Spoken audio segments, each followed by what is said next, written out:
Hello students, आज के video में आपका स्वागत है। आज हम जानेंगे देवर विवाह। यह विवाह भारतीय समाज में बहुत प्रचलित है और आपके आसपास भी आपने बहुत बार देखा होगा। देवर विवाह का मतलब होता है एक विधवा स्त्री द्वारा अपने पति के भाई से शादी करना। इस प्रकार का विवाह जनजातियों में, हिंदू समाज में, मुस्लिम समाज में प्रचलित है।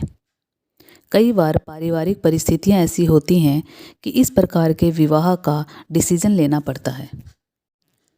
यह विवाह पति की मृत्यु के बाद ही किया जाता है, यानी कि कोई महिला है जिसके पति की मृत्यु हो गई है, वह विधवा हो गई है, तो उसे घर से बाहर नहीं जाने दिया जाता, बल्कि उसी परिवार में उसके किसी भाई के साथ उसकी शादी करके उसे उसी घर में रख लिया जाता है। इस विवाह के भी दो प्रकार हैं। जो महिला है वह अपने पति के छोटे भाई से भी शादी कर सकती है और बड़े भाई से भी शादी कर सकती है। तो पहला होगा ज्येष्ठ देवर विवाह। इस विवाह में विधवा स्त्री अपने मृत पति के बड़े भाई से शादी करती है, यानी कि जो उनका जो जेठ होगा उस जेठ से वो शादी करती हैं। दूसरा है कनिष्ठ देवर विवाह। इसमें विधवा स्त्री अपने मृत पति के छोटे भाई से शादी करती है। इस प्रकार के विवाह का वर्णन पौराणिक किताबों में भी देखने को सुनने को मिलता है। जिस तरह से एक उदाहरण है कि जब रावण का वध हो गया था, उसके बाद उसके जो छोटा भाई था विभीषण,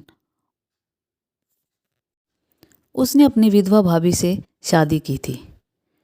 ऐसा ही एक उदाहरण है कि जब बाली का जब वध हुआ था तो उसकी विधवा पत्नी ने छोटे भाई सुग्रीव से शादी कर ली थी। भारतीय समाज में, सामान्य परिवारों में, मध्यम वर्गीय परिवारों में इस प्रकार के विवाह देखने को मिलते हैं। यदि हम जनजातियों की बात करें तो भारत में थारू जनजाति और भील जनजाति में देवर विवाह का प्रचलन है। लेकिन देवर विवाह क्यों किया जाता है? देवर विवाह करने के भी कुछ ऐसे कारण हैं जो सामाजिक भी हैं और आर्थिक भी हैं। उन कारणों के कारण इस प्रकार के विवाह संपन्न किए जाते हैं और समाज द्वारा इस प्रकार के विवाह को मान्यता दी जाती है। ऐसा माना जाता है कि स्त्री जो है कमज़ोर होती है, आत्मनिर्भर नहीं होती है, कहीं और चली जाएगी या अकेली रहेगी तो उसे बहुत सारी परेशानियों का सामना करना पड़ेगा और पता नहीं वो अपना ध्यान रख पाएगी या नहीं रख पाएगी।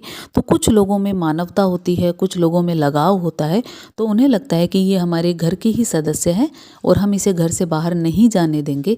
तो ऐसी स्थिति में वो अपने परिवार के किसी लड़के के साथ, चाहे वो उसके मृत पति का बड़ा भाई हो या छोटा भाई, जो भी उन्हें सही लगता है उसके साथ वो उसका विवाह संपन्न कर देते हैं।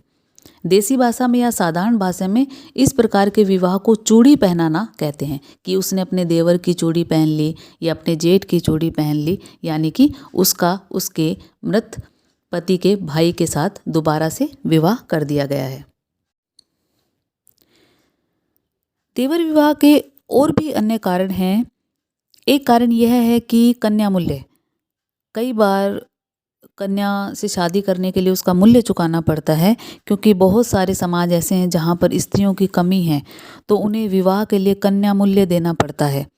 जब वो कन्या मूल्य देते हैं तो उन्हें लगता है कि यह जो स्त्री जिसकी हमने कीमत चुकाई है वो हमारी हो गई है।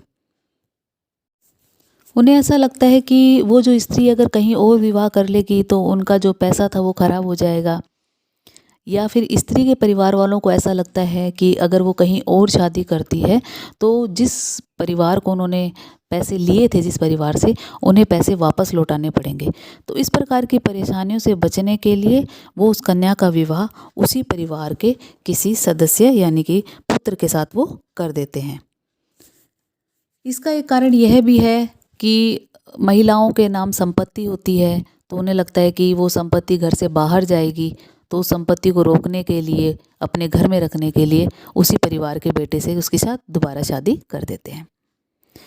एक अन्य कारण ये भी है कि अगर किसी के बच्चा होता है, मोस्टली हमारे यहाँ पे भारतीय समाज में जो पोतों से बहुत ज़्यादा प्यार होता है, तो किसी को लगता है कि इसके पोता है, इसके बेटा है, या बेटा बेटी हैं, बच्चे हैं, तो उन्हें लगता है कि ये बच्चे तो हमारे हैं, किसी और के परिवार में जाएंगे तो पता नहीं उनकी वैसी देखभाल होगी या नहीं होगी, तो वो बच्चों के लालच में कि अगर ये महिला जाएगी तो ये बच्चे भी यहाँ से चले जाएंगे, तो उन बच्चों की सुरक्षा के लिए, उन बच्चों को अपने पास रखने के लिए वो उस महिला की शादी उसके मृत पति के छोटे या बड़े किसी भी भाई के साथ कर देते हैं। इस प्रकार ऐसे बहुत से कारण हैं।